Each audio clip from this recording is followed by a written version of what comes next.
gonna get crazy!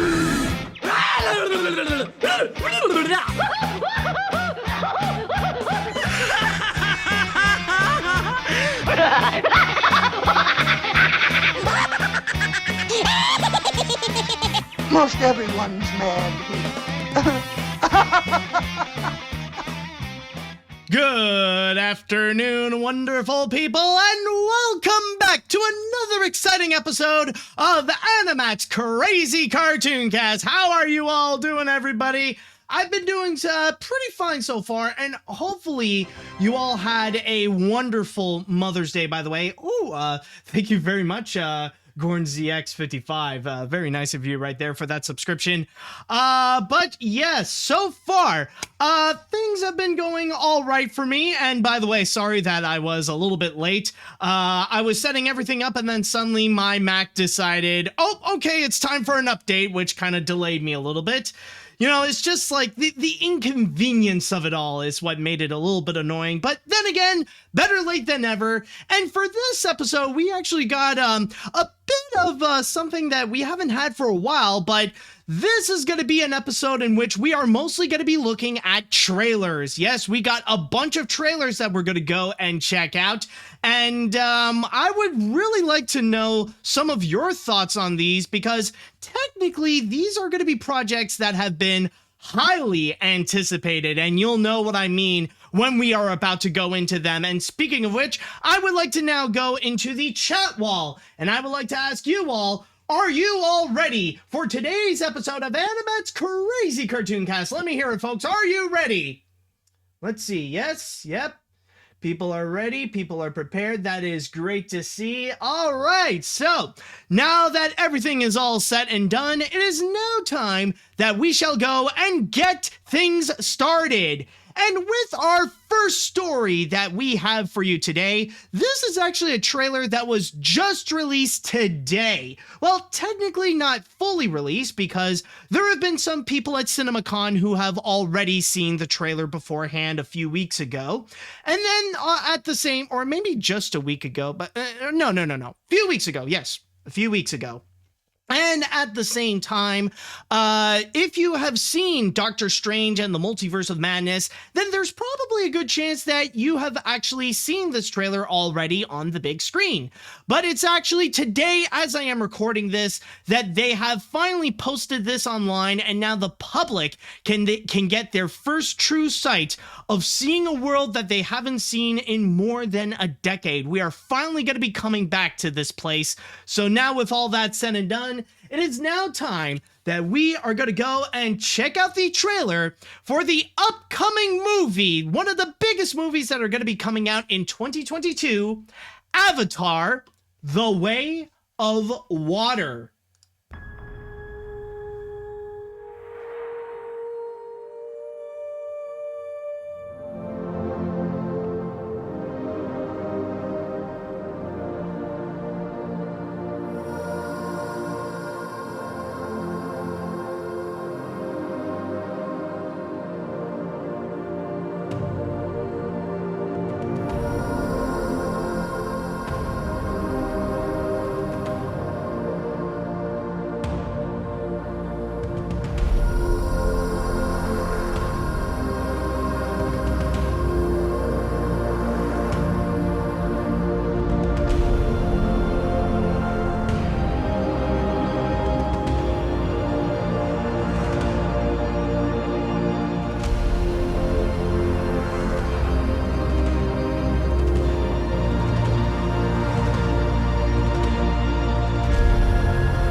Yes, that was Avatar: The Way of Water, the long-awaited sequel to what was once the highest-grossing movie of all time, Avatar. So it's been, 13 years? Yes, 13 years since 2009, since we have seen the James Cameron movie that some could say have completely revolutionized movies as we know it, and really kind of gave us a new perspective of cinema. And I will say, when it comes to James Cameron's Avatar, you know, I'm honestly very mixed when it comes to that movie. Like, one thing that I will say that I do agree with everyone else, yes, the movie is a visual masterpiece. In terms of the animation or the visual effects that they have done in that feature, it is just absolutely marvelous. It is highly admirable, the way that James Cameron and his team have developed this entire planet, basically, creating this very unique and wondrous looking world where even to this day, when you do watch it, the visuals still stand out very well. They are still beautiful to watch. So it truly is a sight to behold. And one thing I do agree is that it is the best movie to watch in 3D, where it definitely does feel immersive, and the 3D actually does work in a sense where you actually do feel like you are in the world of Pandora, and you actually do see the entire depth of the entire world that they are presenting. So I do agree that in terms of the visuals, it is amazing to watch. As a movie, on the other hand,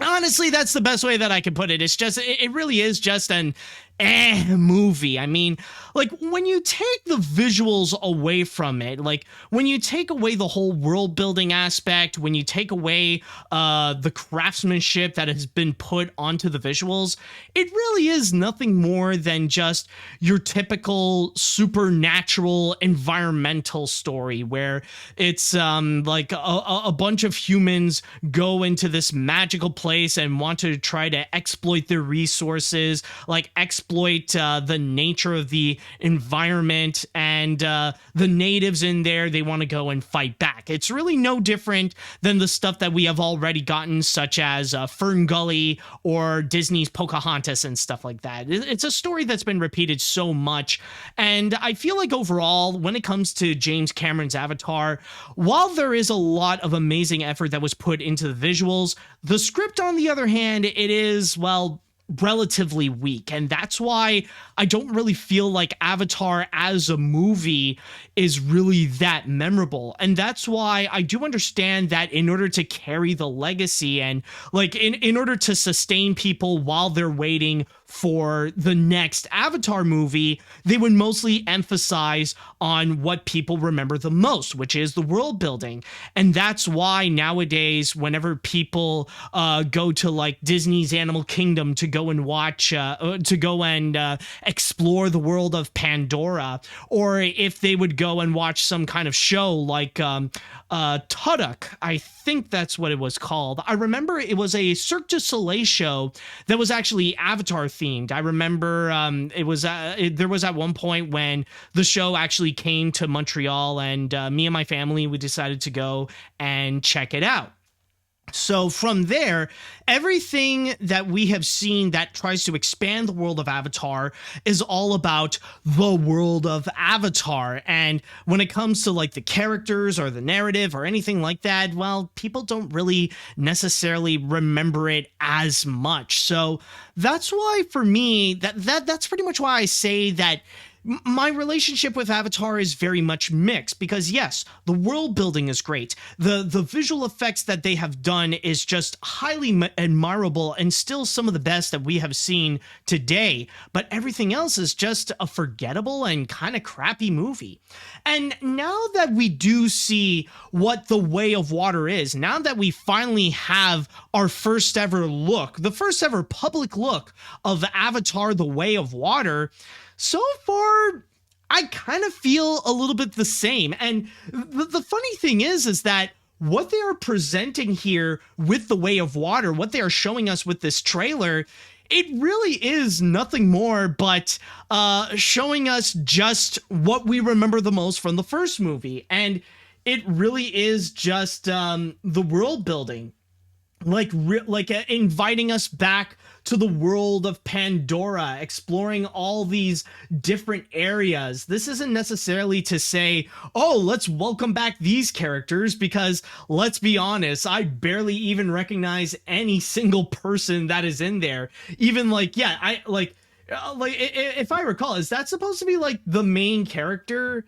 Like, is that supposed to be the dude that's in the wheelchair and like he suddenly has legs now that he's a Na'vi, and at the end, well, he decided to say goodbye to his human life and permanently become a Na'vi or something like that? Is that supposed to be him? Like, I don't even recall, but like throughout this entire trailer, it really is just reintroducing us to the world of Avatar, and even like giving us a prominent theme of water, and even like showing us some extra industrial stuff, even like an extra element where we see like these mechanical spiders doing construction work. And yeah, like all of it is cool, but it doesn't necessarily say to us what it is as a movie. Like at the most, like what's probably new that stands out that could emphasize the characters is that now we got this one human that's living among the Na'vis, and like he has like that oxygen mask like in order to stay alive in the planet, but that's pretty much it. That's all that we're seeing so far in this trailer, is that, okay, so it looks like we're going to be going back to Pandora. There's going to be a bit more emphasis on the water because it is the way of water, but that's pretty much it. Okay, now I get it. Technically, this is supposed to be a teaser, and teasers are not supposed to tell us much. And like, in a way, I could see the strategy that this teaser trailer is doing, because what we mostly know is just the world building. We mostly remember the world of Pandora when it comes to Avatar, and everything else, well, is very much forgettable. So in a way, it does kind of work in a sense for bringing audiences back to the world of Pandora. But other than that, though, it doesn't necessarily say much about what else are we going to experience in this movie? Because after all, this isn't supposed to be like some kind of crazy VR experience. This isn't supposed to be a commercial for Disney's Animal Kingdom so that you can go into the world of Pandora. This is supposed to be a movie. And that's one flaw that I would say with this teaser trailer, is that it's not necessarily selling me as a movie. Like, as a world experience, maybe I could see the benefits from it. Like, the visuals, I will say, like, it's still as stunning to look at as ever, but it's not necessarily telling me much of what we're going to experience as a movie. Like, even the characters I barely even recognize. Like, I don't know if this sounds like a bit prejudiced, but I gotta say, don't all the Na'vis look kind of the same? Like, a lot of them have like different hairdos and stuff like that, but there's not necessarily a character that I point out like, oh, I remember you from the last movie. Yeah, you're back. It's like, I don't know. Like, the only thing that really tells me like the Na'vis apart from one another is like, which ones are guys, which ones are girls, which ones are like non-binary, you know, like it's really just the genders that are truly separating the Na'vis from one another. Other than that, like, I don't know who the fridge any of these people are. In fact, even in the first movie, I barely know who any of these characters are, other than like the like generic archetypes that they would have. So honestly, there's not much that this movie is pretty much selling me as a feature film. Like, not much of a story, not much of like characters that we want to connect with in here. It really is just trying to sell us on the world building. And again, this looks nice. It does manage to sell in the otherworldly aspect, but other than that, like, you know, there's not really much that it can offer. I mean, like, I guess like there is also the promise of like cool action scenes where you got like the one Navi with a gun. Okay. Ooh, Monty even did a nice little gift. Oh, thank you so much there. But yeah, you got the Navi holding a gun, and he's on like apparently this like hybrid of like a dragon and a sea monster. Like he can fly but also can swim and stuff like that. So yeah, okay, there are some stuff that I guess can be cool, but other than that, though, there's not really much that it's selling me. And I'm going to be very honest with you. I don't think this teaser trailer alone is enough for me to go and say, I want to go and check this movie out. I think Avatar: The Way of Water needs to do so much more for me to actually convince me to go and actually check this out. Now, with that said, do I think this is going to be terrible? Do I think this is going to be a waste of time?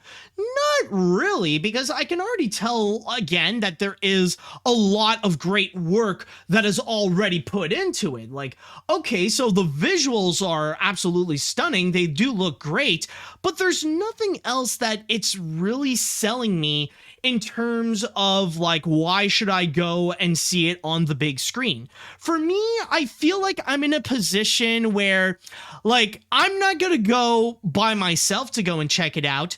But if I have friends or family who would invite me to go and watch this movie, like if they want to organize like a little get together to go and check this movie out on the big screen, or maybe even like on the biggest screen, like to go on an IMAX or something like that, then I'd say, okay, why not? I'll go and check it. Now, the big question is, though, now with the release of this movie, I'm sure there are some people that are probably wondering, is this going to be a box office champion? Like, is Avatar going to reclaim its throne as the highest grossing movie of all time? Like, would The Way of Water be able to overthrow Avengers Endgame in order to be the highest grossing movie of all time? Like, could it even, like, make it up to $3 billion at the box office? And to that, I say I don't know. Like, one thing is for sure. Like, one thing I can guarantee is that I could totally see Avatar: The Way of Water be a major hit at the box office. Like, yeah, I could definitely see, like, right now there are a lot of people out there that are absolutely hyped up to go and check out Avatar: The Way of Water. And it would not surprise me if the movie would surpass $1 billion at the box office. But would this movie be enough to go and be somewhere in the same league as the original Avatar? To that, I say I'm very hesitant on that. I really don't think so. Like, it's going to make its money for sure. Like, this is going to be a big hit for Disney and for 20th Century, but I don't know if this is going to be the kind that, oh, it's going to be a massive hit, especially now that this is going to be starting the line of Avatar sequels. Keep in mind that we're getting 3 more sequels after this one once every 2 years. They're going to do like what Disney tried to do with Star Wars the previous year, you know, like release one sequel once every 2 years and stuff like that. And like maybe with Avatar: The Way of Water, it could go better, it could go worse than what Disney tried to establish with Star Wars. But then again, you could argue that with Star Wars, they had a higher bar that they would try to go and achieve. And I know it's a little bit debatable in regards to if they have achieved it. They certainly have not with The Rise of Skywalker for sure, but there is no denying that there was a high bar and there was a high expectation for those Star Wars sequels. With Avatar, on the other hand, I don't think so. Like, I'm not gonna say that there's nobody that's expecting this to be a masterpiece, but I don't know if people are gonna be coming in thinking, oh, this is going to be a great movie. People are gonna go and watch it, but I don't know if there's gonna be that enthusiasm that people are gonna walk in expecting to witness a cinematic masterpiece. That, honestly, I feel a little bit hesitant. But either way, we got the teaser trailer, and I just feel, I mean, yeah, it looks great, but I don't know if this alone is going to be enough to convince me to want me to go and actually watch this on the big screen. Unless, like, I have friends or family who want to go and check it out, like, you know, like a fun little thing to do during the holidays, like, maybe, like, I won't say no to that. But honestly, just watch it. Like, for me to actually want to go see it for myself, like to have that need to say, I want to go see Avatar: The Way of Water, it's so far not working out. But keep in mind, for those of you who are curious to go and check this one out, remember that Avatar: The Way of Water is going to be coming out on the holiday season at the end of 2022 in December. And so with that said, I would like to go into the chat wall, and I would like to ask you all, how do you guys feel about the teaser trailer of Avatar: The Way of Water? Are you guys excited to go and watch this? Are you guys a little bit hesitant? And also, I would like to add on to that, I would like to know your thoughts on the first movie. So let me know what you all think about this. You know, the funny thing is, now that we are in the summertime or about to get into the summertime, I feel like I might need a little bit more water because, oh boy, it's starting to get hot where I am. Anyways, let's get into the comments right now. I'm genuinely excited for this movie. I love the first film and was mesmerized with the world building and the visuals, and I even like the story and the characters. I've been waiting for the sequel for over a decade, and I can't wait to see it after all this time. I'm sure I'm in the minority, but I'm still excited. Hey, if it works for you, then it works for you. If you're excited, I'm not going to take that away from you. Let's see now. Let's see. I was never that big of a fan of the first Avatar, but I'll be damned if it didn't give us such a fire Animal Kingdom ride. Which one? Because, like, there's an entire section, keep in mind. But I have to say that this looks good.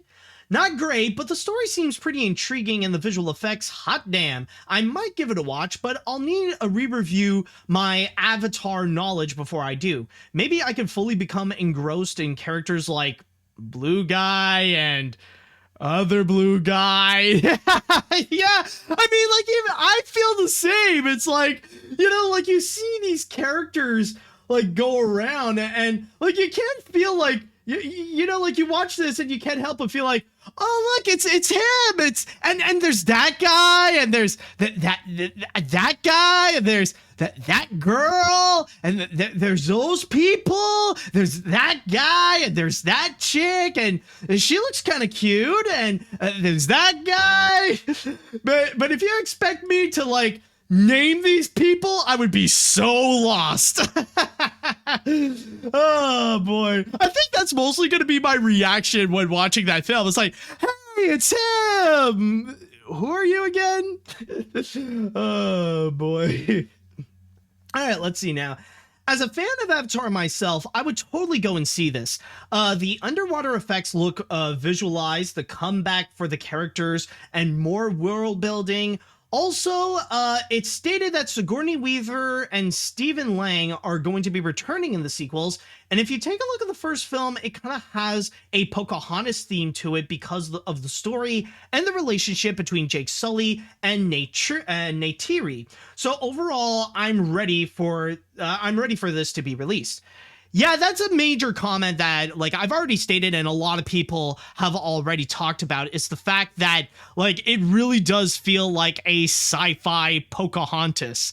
In a way, it's kind of like, the funny thing to describe it is that it's the success that Disney wished they had back in 1995 when they released their Pocahontas, when they were expecting this to be the next big picture movie that they would go and make. Except, well, I guess in a way, you know, that would be a very interesting question to go and ask people. Like, what, you know, I wish I thought of this earlier, but you know what would be an interesting question to go and ask? Which movie do they prefer? Disney's Pocahontas or Avatar? Like, if they would pick one of the two that they would rather go and watch, which one would they go and see? You know, that's honestly a very interesting question. You know, I think after this podcast, I'm going to go and make a poll on social media just for fun, just to see like how people are going to react to that. You know, that seems like a very interesting question to go and ask. Anyways, I was 9 years old when the first Avatar film came out in 2009, and I didn't watch it until months to a year later, which I thought was meh. It has revolutionary visuals and world building, but it's forgettable with the story and characters. For the second film, outside of filming in the water sequences, it looks just the same, as the visuals still looks incredible, but not so much with the story. Regardless, it'll definitely be a hit that 20th Century Studios needed, but not a $2 billion hit like last time. Yeah, exactly. Like we're targeted, like this is going to be like a $1 billion hit, if anything. When it comes to the first movie, the visuals are beautiful and gorgeous, but the script is weak. With the trailer, I don't really know how to feel. The visuals are still absolutely phenomenal, but it doesn't really show us much regarding the story, so I'll wait and see. It will also be interesting what they are planning, considering we're getting a fourth sequel. On the bright side, this will hopefully give us an awesome expansion for Pandora at Animal Kingdom. Oh boy, I think like it's gonna be a long time until we see like another major expansion. I think like if Disney would plan an expansion based on the sequels, I'd say we would probably have to wait until like maybe after the third or fourth movie until like we do see more plans for Avatar rides. But for now, I think I think Disney has like other priorities that they have to work on with the Disney parks. They got like plenty of other like ideas and plans that they have to do before they would tackle on a major project such as an expansion to Pandora. All right, I think I'm going to go and read one more comment before we move on to the next story. I'm so seeing Avatar: The Way of Water. I was in middle school when the film came out. Now I'm 25, and I gotta say, I do have a soft spot for the first film. Sure, it's not perfect, and I wish the characters are developed more, but the world building was absolutely well done, and James Cameron seems very passionate about the films. I'll see this absolutely, but in 3D. You know, I gotta say, this is probably the only exception to why I understand why people want to go and see this in 3D. Like in other times, I feel like if you're going to see a movie in 3D, it feels like you're just you're just spending extra money for nothing. Like honestly, like it's more just for time convenience. Like I'll admit, I actually did go and see The Bad Guys in 3D, but I did so because of the convenience of the time when I went to go watch it, but not because like, oh, I want to see how it is, because like after 5 to 10 minutes, I completely forget that the movie was in 3D in the first place. But when it comes to Avatar, on the other hand, oh yeah, I think I understand why people want to go see this in 3D, and I think it can actually enhance the movie if you go and watch this in 3D, because it's kind of built to be that way. So yeah, for those of you who are interested to go and check out Avatar: The Way of Water, then keep in mind that the movie will be coming out at the end of the year, this December. I think on the 22nd, like if we go specifically, my calendar is far away, fudge. Is it like you can correct me if I'm wrong. Is it the December 16th? Oh, okay. So I was a little bit off. So yeah, it's going to be coming out at the end of the year, on December 16th, or some people are saying 21st or 16th. Like, which one is it, guys? Come on.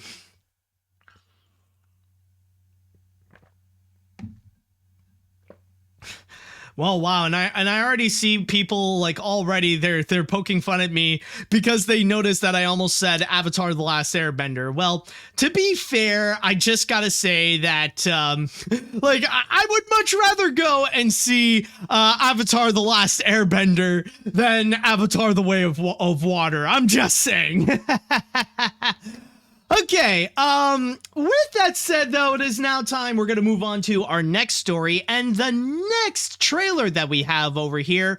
Now, we're going to be still sticking to the theme of Disney and sci-fi in terms of the big stuff that they are offering, But now we're going to go and move on to Disney Plus, to which we have a long-awaited project, originally meant to be a movie, but this time around, they decided to go and turn this into a limited series. And from the looks of things, yeah, this might be another Mandalorian that they have over here. So with that said, let's go ahead and check out our next trailer with Obi-Wan Kenobi.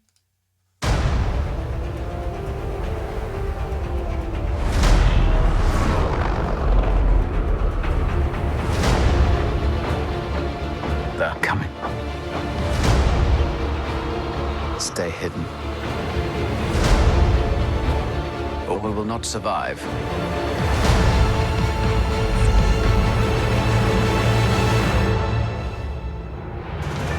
Leave us alone. When the time comes, he must be trained. Like you trained his father? You still want Kenobi? He's gone. Maybe you've been looking in the wrong places. I want every lowlife and bounty hunter to squeeze him.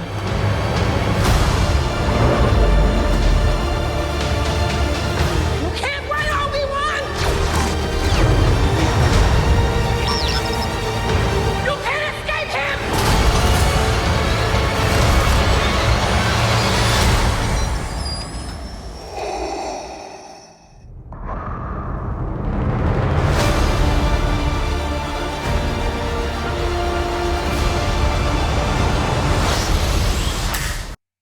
Yes, that is Obi-Wan Kenobi, to which is, I believe it's stated right here, yes, that the limited series will be coming out on Disney Plus on May 27th. And as we all know, when it comes to Obi-Wan Kenobi, this is basically the sequel to the prequels, where this is basically the comeback of not just Ewan McGregor as Obi-Wan Kenobi, but we also got Hayden Christensen coming back as Anakin, who has now fully become Darth Vader. And I'm just going to go and start things off by doing what could possibly be the most dangerous thing that you can do on the internet: express an opinion on Star Wars. And I just got to say, considering that I am a millennial, that I was born in the early 1990s, I did grow up in the time when the prequels were like a major thing.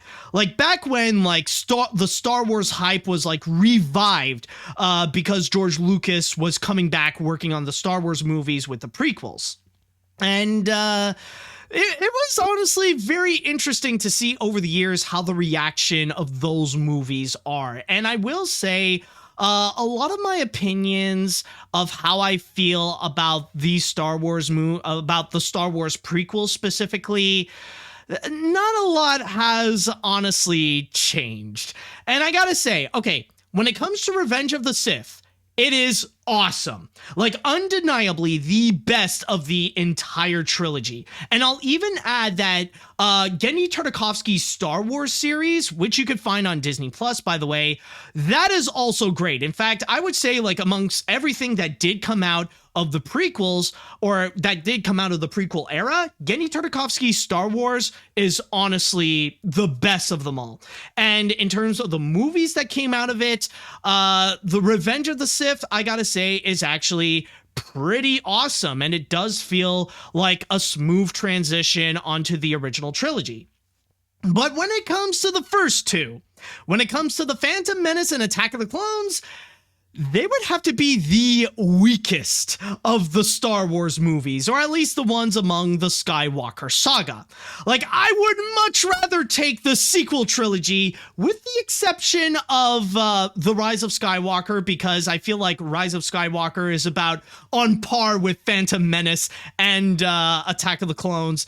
Like the sequel trilogy, like with The Force Awakens and The Last Jedi, they are miles better than what we got with with episodes 1 and 2. Not to say that episodes 7 and 8 are great movies, you know, like they're fine as it is, but 1 and 2, like, honestly, they could be either boringly bad or hilariously bad. It often flip-flops in one of the two. Not to mention that the CG effects that they've done back then, oh boy, they did not age well. Like I think that is also in the category of hilariously bad.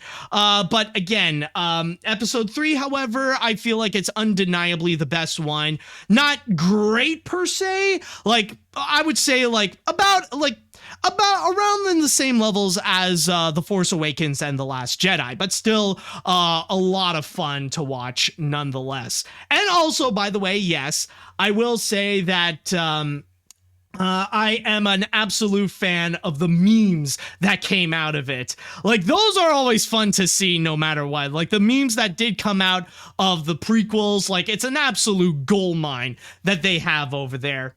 But now watching this, seeing what they're doing so far with Obi-Wan Kenobi, I gotta say, holy crap, I am really digging what they're doing here. Like, I'm actually really liking what they are presenting, especially with the plot. Like, this is the one thing that this trailer has that The Way of Water doesn't, is that it shows us an idea of who these characters are and what they're going to do with the narrative, where apparently it even says in the description on the trailer for YouTube, it says that it's set 10 years after Revenge of the Sith. And it gives us a general good idea of how things are in terms of the world of Star Wars, like with the relationship of the characters, their reputation, and how things are going, especially in regards to Obi-Wan Kenobi. Like, honestly, the way that he's presenting here, and from what I've read of what they want to do with him, like, holy crap, like, it not only makes sense, but it's actually really cool to witness, because this is like, what we're seeing here is like a destroyed Obi-Wan Kenobi, because in a way, you could say that the Jedi lost at the end of the entire trilogy, because, like, now, like, considering that at the end of that film, we've witnessed Darth Vader finally or we've seen Anakin finally becoming who he ultimately is and has now become Darth Vader. By that point, like, it's pretty much a symbol that the Jedi has ultimately lost, and now the Empire has fully taken control. And now, like, we advance 10 years later and we get an update on what's going on with Obi-Wan Kenobi. Like, yeah, the dude has pretty much been mentally scarred over what happened. Like, we could tell that he's not over the fact that he has failed to train Anakin to the ways of the Jedi, and that he lost him to the dark side. Now, I know that is something that you could argue that it's not necessarily Obi-Wan's fault, but you can understand that in his position, he felt like like he's partly responsible to what ultimately happened. And not to mention that it has completely damaged his reputation. And I think, like, one of my favorite moments in this trailer is when he is talking with who I presume to be Uncle Owen. Like, he was talking with the people who are currently raising Anakin, who is currently raising Luke Skywalker. Like, you got, like, this scene right here, like, just to replay a little bit. Leave us alone. When the time comes, he must be trained. Like you trained his father? Like, that moment, like, that little own right over there. Like, I know normally that would be a moment where everybody would be like, oh, he got you, man, he got you good. But you could actually feel the pain in this. Like, you could actually tell in Ewan McGregor's face, like, my God, like, he felt betrayed. Like, he's upset, but he knows that he's right. That's what it feels like. It's so awesome. And not to mention, of course, like, if you're going to watch Star Wars, then there's a very high chance that you want to go and see the action. And that's what they really do promise in this trailer here. Like, they show a lot of moments where you see Ewan McGregor, where you see Obi-Wan just escaping the Sith. Like, they're still looking for him. Like, there's still like that bounty on Obi-Wan Kenobi that they have against him. And like you see like all the stormtroopers are ready, like they want to go after him and stuff like that. So like there is that major promise that there will still be a good amount of Star Wars like action as Obi-Wan tries to escape. Now, I know there are some people that may criticize that technically this is going to be another rehash of The Mandalorian, because yes, technically bounty hunting will be involved, but this time around it looks like the roles are going to be reversed, where instead of the bounty hunter, like the people who are like hunting for bounties, what we are seeing right now is that we're seeing the target. Like, we're seeing from the perspective of the target trying to escape the bounty hunters trying to catch him, which in this case, instead of just one entity, it's the entire freaking empire that's trying to go and catch Obi-Wan. And of course, we got at the end that little tease of Darth Vader, of the grand return of Hayden Christensen as Darth Vader. And one thing I will say, like, my criticism of like the current Star Wars right now, like with the new shows that have been coming out on Disney Plus, is that I honestly feel like if there is one thing that's kind of taking me away, like kind of like taking me back, or not taking me back, but it's like pulling me away from fully enjoying what Disney is offering me with Star Wars. I feel like more and more like Disney is going back to just catering to the hardcore fans. Like, especially with the Book of Boba Fett, it feels like they started with a great idea and then it kind of devolves into just like a whole bunch of fan service. Like, that's all that they would mostly go and do, is just offer a whole bunch of different fan service, to the point where casual fans like myself would just feel completely unfamiliar with some characters. Like when I would watch the Book of Boba Fett, like they would make this grand moment with one character and I would just stand there and be like, okay, so like, why should I care about this random blue cowboy guy? Like, is this supposed to be a character I should be familiar with or something?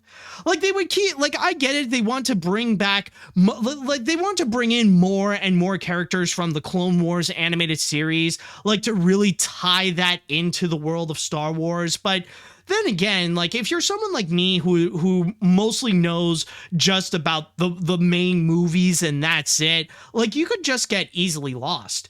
But in here, however, I will say, in regards to Obi-Wan Kenobi, at least in terms of the stuff that they are showing to us, honestly, like, this is actually pretty epic, I will say.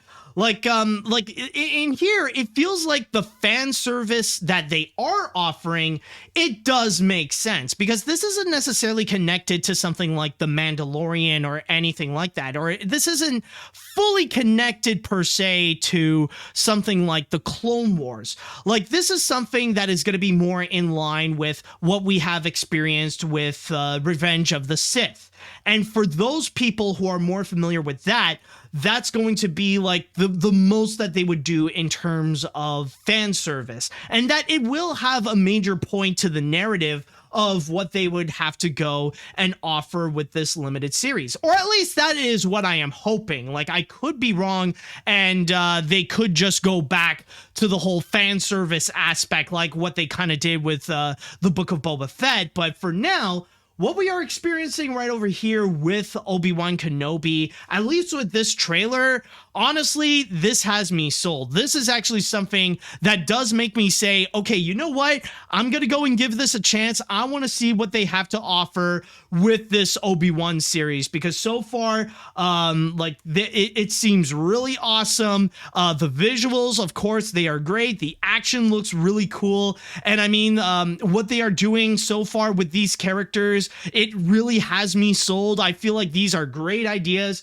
So overall, I would say I'm actually pretty hyped for this Obi-Wan series. This actually does look like something that I would definitely be down with, and could offer us like what we like about Revenge of the Sith and more, like maybe even a good story that could come with it. And maybe some moments that we could more things that we could unironically enjoy instead of the things that we ironically enjoy because of like the memes and stuff like that. So hopefully it won't go into the corny, stupid route, and then like it will go more towards like the fun route of like what Star Wars is all about. But anyways, if you guys are excited to go and check out Obi-Wan Kenobi, then keep in mind that the series is going to begin on Disney Plus on May 27th. And with that said, I would like to go into the chat wall, and I would like to go and ask you all, what do you all think about this trailer for Obi-Wan Kenobi? Are you guys excited to go and check it out? Do you have any concerns? Do you have any questions with what Disney could do with this? Let me know what you think.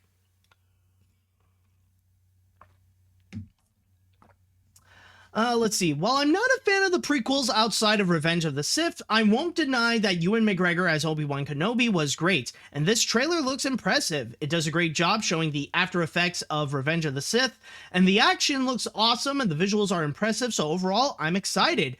Also, hot take, the prequel trilogy was handled better than the sequel trilogy. At least George Lucas had a plan, unlike the sequel trilogy. I mean, that is true. I do understand that because, yeah, like the sequel trilogy, it's obvious that they didn't really have a plan. And it is true that with George Lucas, he did have a plan. It's just that with my, and let me give you a hot take. He just did not have a good plan. His plan honestly kind of sucks. That's the problem with the prequel trilogy is like, yes, there was a plan, but he had a terrible plan with it, and even the execution of that plan is also hilariously bad as well. So I know there is like a major debate with it, but like I could see like the arguments like on both sides with it, but there's no denying that what George Lucas did with the prequel trilogy, it's the kind of thing that makes you go, yeah, I can see why Disney had to take that away from George Lucas. Like, I think it was time. Let's see what else we got here. The trailer looked good so far, and I hope it doesn't come out disappointing after what I went through with the Book of Boba Fett, where that show barely felt like a Boba Fett show. For this limited series, it does sell me so far with the promises it had, so I hope it delivers on that promise. Yeah, hopefully it will be a full-on Obi-Wan series. And hopefully it won't like suddenly diverge into suddenly becoming like another season of The Mandalorian or something, or like suddenly going into suddenly turning into the Ahsoka show, because Ahsoka is gonna have her own show. Like, we don't need this. Let's see now. I can't remember the last time I was excited for a Star Wars project, since the mistakes made by The Rise of Skywalker left a pretty bad taste in my mouth. I like the visual effects and story, and Ewan McGregor is killing it, as always, as Senor Hello There, so I'll definitely give it a watch. But you know what they should do at one point? Have an entire episode of nothing but Obi-Wan on the high ground. $1 million idea right there. Oh my god, just like an epic battle scene where it's just Ewan McGregor on top of something, and like he's just waving down his lightsaber at the stormtroopers that are coming up at him. Oh my god. I think honestly, like, considering that, yeah, Disney is in a major, like, Disney and Lucasfilm, like, I gotta give Lucasfilm some credit, like, they are in a major mood of fan service.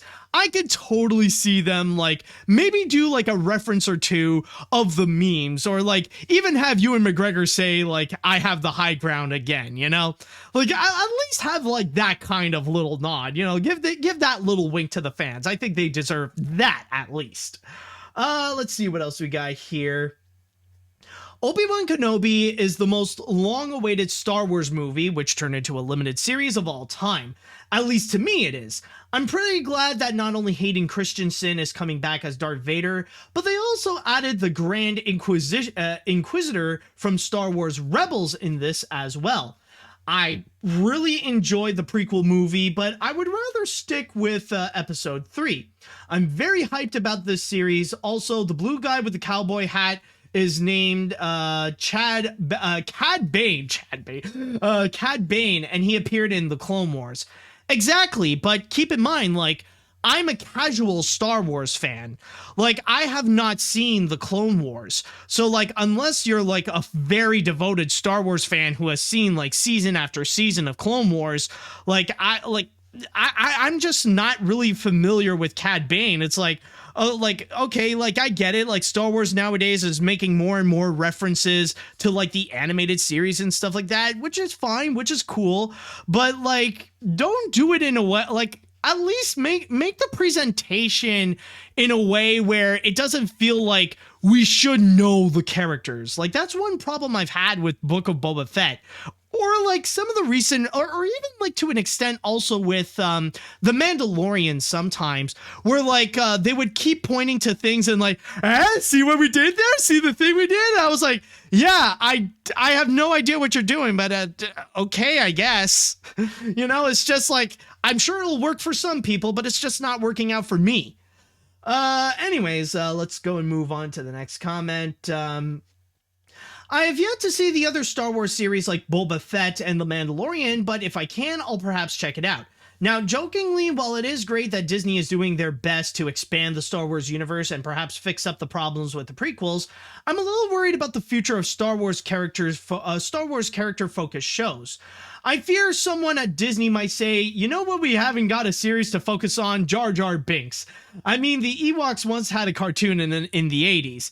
Yeah, I don't think it's gonna happen. As much like Jar Jar Binks has ultimately become a meme at this point, and I don't think Disney would unironically have like a Jar Jar Binks reboot or something like that. I think like we could all agree that is that is one of, if not the biggest mistake that Disney that George Lucas has made with the Star Wars prequel trilogy, and we don't need a return of frickin' Jar Jar. Like, even everything, like, I think, like, honestly, I would have a fourth movie in the sequel trilogy before I would have another Jar Jar Binks project. Let's see now.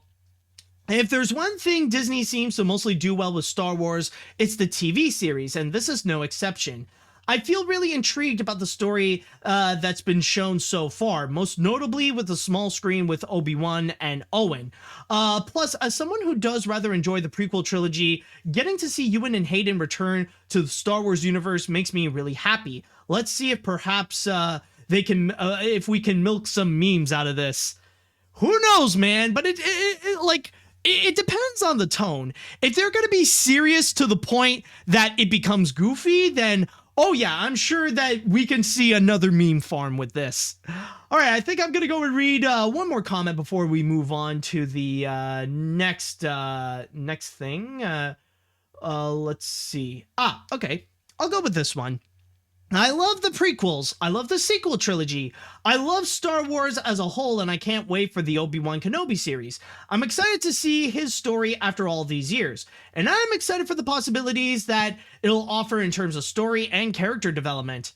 All right, so far it looks like people are definitely excited for this series. So if you all cannot wait for the Obi-Wan Kenobi series to come on Disney Plus, then keep in mind it's actually going to be coming pretty soon, which will appear on Netflix starting May 27th. All right, so moving on to the final trailer that we have over here. I'm going to be honest with you all. I don't know if I'm in the minority on this.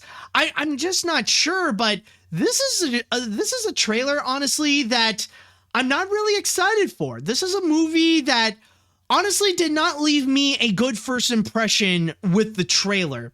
I don't know. It's just that I feel pretty doubtful with what they are offering so far. And I don't know, like, it's not necessarily one of my more anticipated animated movies with what they're going to be coming out this year. It's just, I don't know, like, I look at this, and to me, I just feel like it's But who knows? Maybe with this trailer, they could actually change my mind. Maybe they could actually present me something in which it will actually be a whole lot better. So with that said, let's go ahead and now take a look at the second trailer of DC League of Super Pets.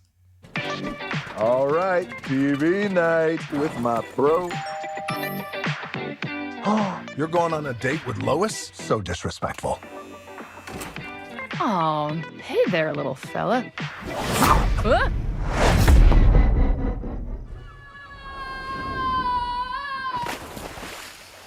Nah. Wake up, buddy. It is walk o'clock. I have an owner. He's Superman. And I'm up. Make him sing to this thing like a melody. My dog's the best. But he's not the greatest with other animals. This just seems gross. What do you mean gross? Smelling stuff is one of the greatest joys of being a dog, next to licking any part of your body. And I lick myself all the time. Well, that explains the breath. Superman. I am Lulu, and you will kneel before me. You piece of... Aw, aren't you a little ray of sunshine?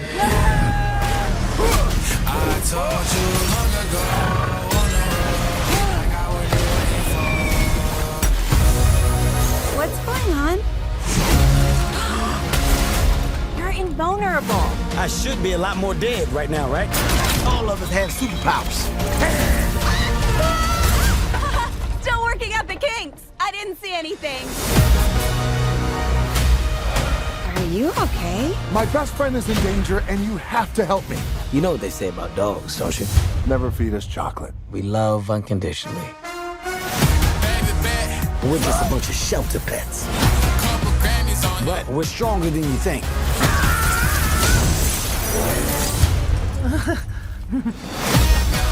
We'll help you get your dumb owner back. Ace, deploy canine shield. What is a canine? Evade! Excellent shielding. That seemed incredibly painful. Why couldn't I have gotten a magic hammer or something? What do I have here? Squeezy Bruce! Fetch! That better be a licensed toy or I will freak out. And that is the DC League of Super Pets, or our second trailer of it, to which they have confirmed a brand new release date for it. It was supposed to come out pretty soon, like in a few weeks, but Warner Brothers has ultimately delayed it to July 29th. And after all what we have witnessed, after what we have seen with this brand new trailer, I guess this is better? I mean, honestly, it's just like, I like, there's not much of this that's really changing my mind. I look at this and I'm like, that's better, I guess. Like, you know, like there are a few things that I do enjoy a little bit more than before. Like, one thing I'll give credit is that the joke of throwing away Lois, like, it kind of got me, like, it kind of gave me a bit of a chuckle, but that's pretty much it. Nothing, like, really major beyond that. But other than that, I can't help but feel like this really is nothing more but a ripoff of The Secret Life of Pets.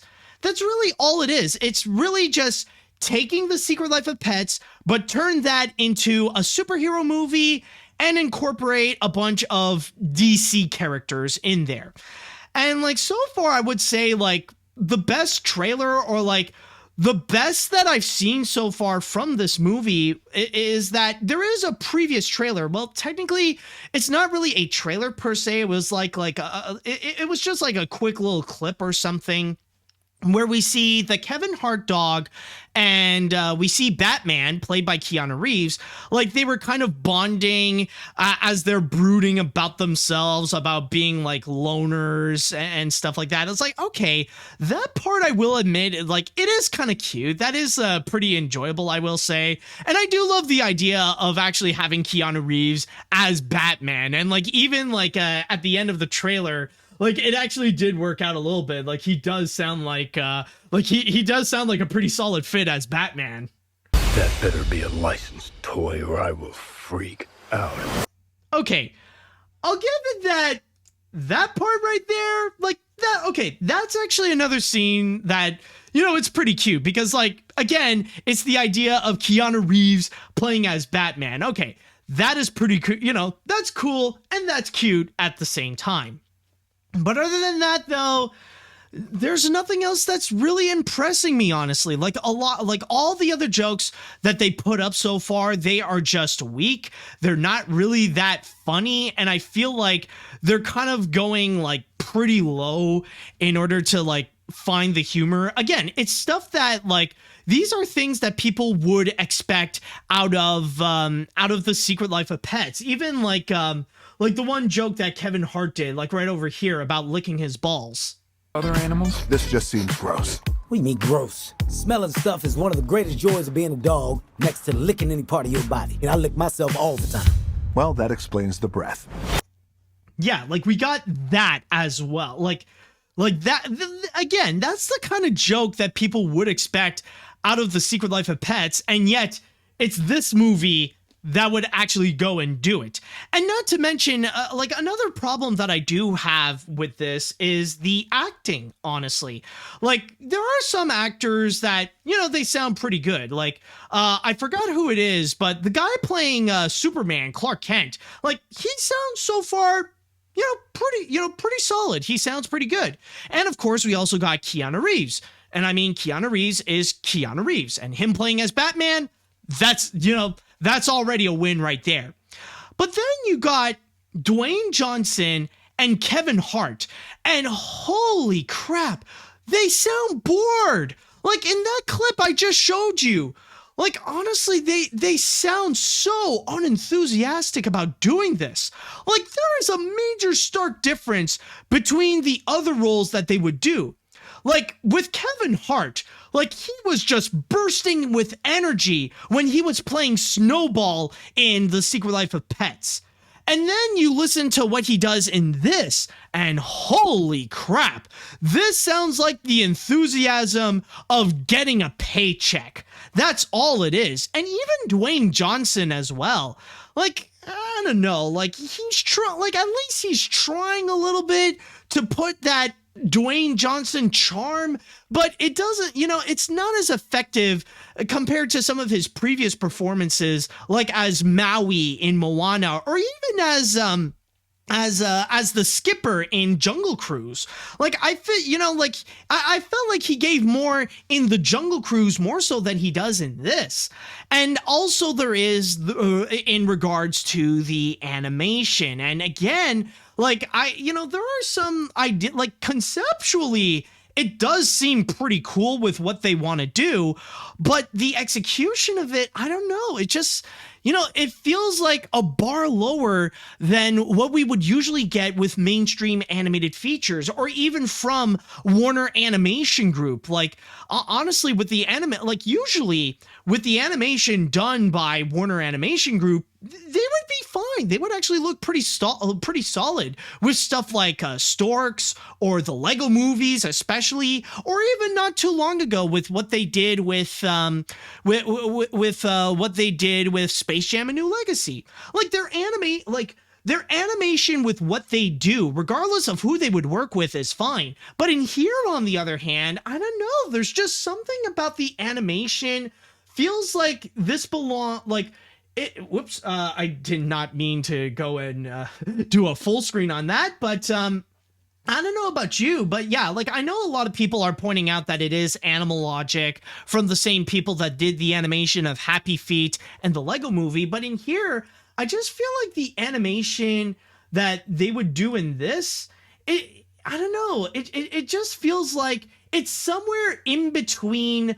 It's somewhere in between a mainstream animated feature you would get on the big screen and a direct-to-DVD movie. Or I don't know, maybe they just didn't maybe they didn't have like they didn't have a proper budget or like a good budget that would be capable of actually to actually properly make a feature film, or like they were in a massive time crunch with this. I don't know. There's just like, I can't help but feel like the animation, it's hard to really describe, but there's just something about it that feels really off. Maybe it could be the rendering as well that isn't as formed as properly as other Animalogic projects, but there's just, I don't know. Maybe it's just me. Maybe it is just me, but in here, I feel like there's just something that is off with the animation that doesn't feel as good as some of the other animated films that we have recently seen. There's just something that feels completely off about it. Now, with that said and done, do I think this is going to be terrible? Do I think this is just a waste of time, that nobody should go and watch it, and that this is absolute garbage and one of the worst animated films we're gonna get so far? Honestly, no. Like, I don't think this is going to be terrible. Like, honestly, I would personally, so far from what we're seeing, I would rather take this than what we have gotten earlier in the year with Hotel Transylvania, Transformania, and the Ice Age Adventures of Buck Wild. I'll give it that, but there's just nothing about this that makes me enthusiastic to actually go and watch it, or to actually go and want to watch it, because overall, I just, honestly, I just feel like so far from what we're seeing and so far from what they are presenting in the trailers, there's nothing about it that feels like I want to go and see this, and it just feels like nothing more but a Secret Life of Pets ripoff. I'm sorry, like, maybe I'm in the minority on this, and I'm honestly very surprised to find, like, so far this has been gathering a lot of attention. Like, compared to the Obi-Wan trailer that has gotten about 9 million views on YouTube, at least for now, on as I am recording this, the Super Pets trailer, believe it or not, has about 18.5 million views. Like, there's a lot of people that are like that are seeing this trailer, and it's grabbing a lot of attention so far. So I'm just gonna say, it would not surprise me if this movie would turn out to be a major hit, because the same audience that went to go and see The Secret Life of Pets would want to go and see DC League of Super Pets. That would not surprise me whatsoever. But I don't know, maybe I'm in the minority on this, but I don't know, I'm not liking with what they're seeing so far, and it's failing to convince me that this is not a Secret Life of Pets ripoff. That all Warner Brothers is doing is just take the formula that Illumination has done with The Secret Life of Pets, add DC superheroes into it, and call it their own movie. Like, I don't know, there's just nothing about this that's telling me otherwise. But for those of you who do want to go and actually check this movie out, then keep in mind that the movie will be released in theaters on July 29th. All right, so with that said now, I would like to go and ask you all, how do you feel about the second trailer of the DC League of Super Pets? Do you agree with me that this feels like a Secret Life of Pets ripoff? Do you disagree with me and you might actually be excited to go and check this out? Let me know what you think. Okay, let's see what we got here. This trailer doesn't really do all that much to get me to see this movie. I'll give it credit that some of the actors do put in a good performance. The animation looks decent, and some of the jokes actually did make me laugh. The problem is that the characters seem generic. Dwayne Johnson and Kevin Hart sound so unenthusiastic compared to their previous animated roles, and 75% of the humor just doesn't land. I'll probably give it a pass, but at least it looks funnier and way better than Marmaduke. Oh my god, that Marmaduke movie. Oh yeah, that thing. Oh yeah, like, okay, I'll give it, the thing is, like, I'll give this, that this movie here will not be as much of a disaster as Netflix's Marmaduke. But then again, I feel like there's probably a better chance that I'll remember that Marmaduke movie more so than this one. Like, where the Marmaduke movie is like it looks monumentally bad. This, on the other hand, it just looks like generically bad. Like the kind of bad that you will easily forget about it just hours before watching it.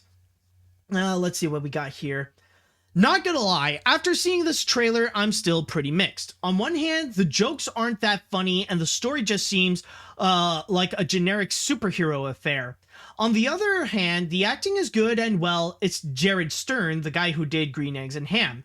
At least it's in good hands, so I may as well give it a fair shot. But it must really say something when the only compliment I can give the character design is that I want this movie's Green Lantern to step on me. I'm sorry, what? I want this movie's Green Lantern? I'm sorry, did they actually show the Green Lantern in this movie? I would have to double check. I mean, like, at the most, I've seen, oh, sorry. Oh, I was already, okay, never mind.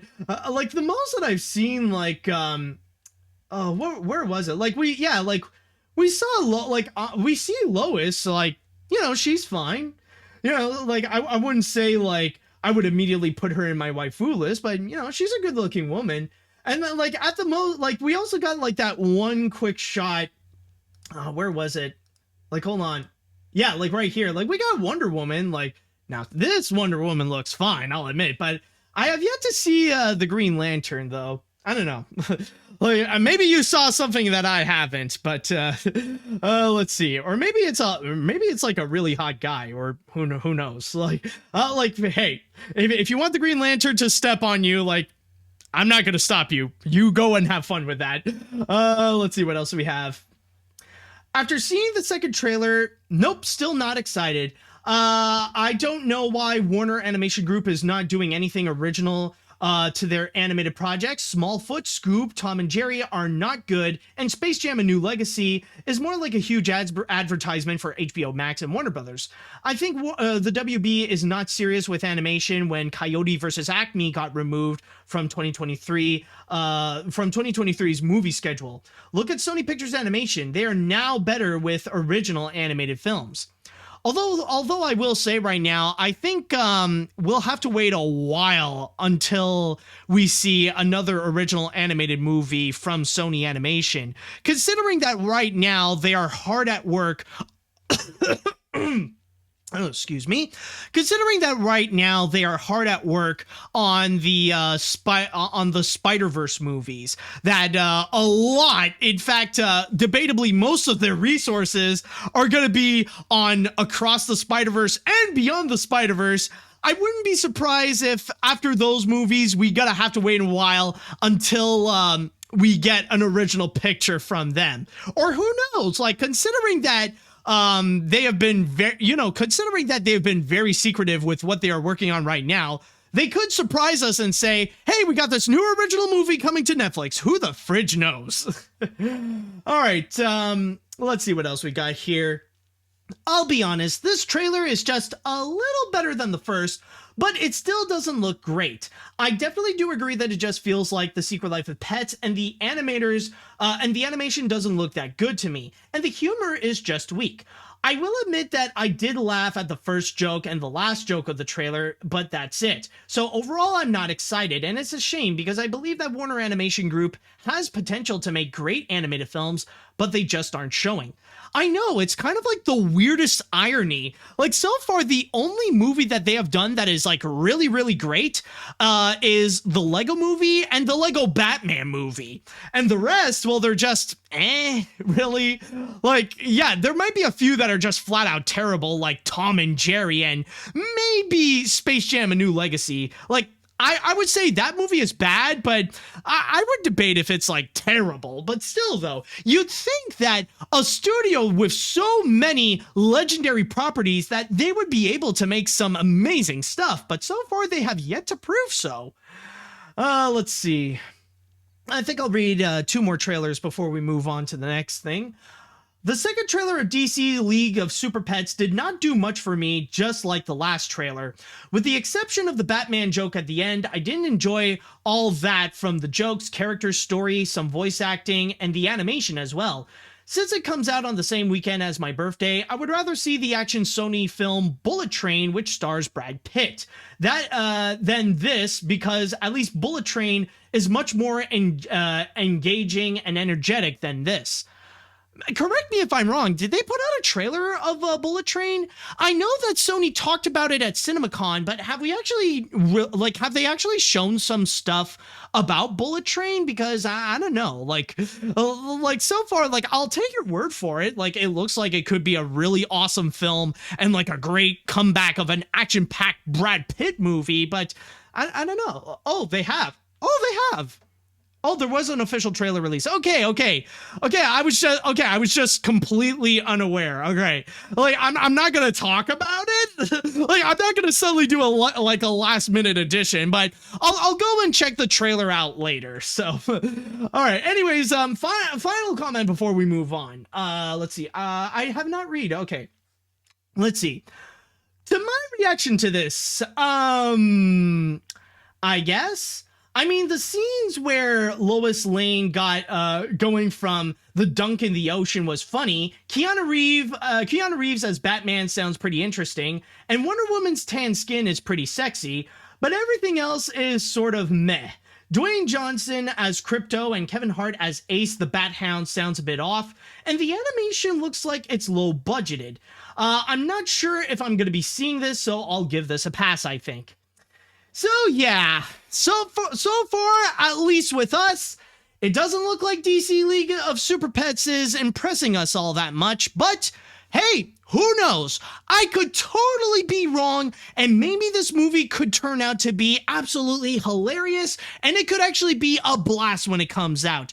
And honestly, I would much rather be proven wrong than to actually be right that this is nothing more than a Secret Life of Pets ripoff. But the only way that we will know is when the movie will be coming out in theaters on July 29th.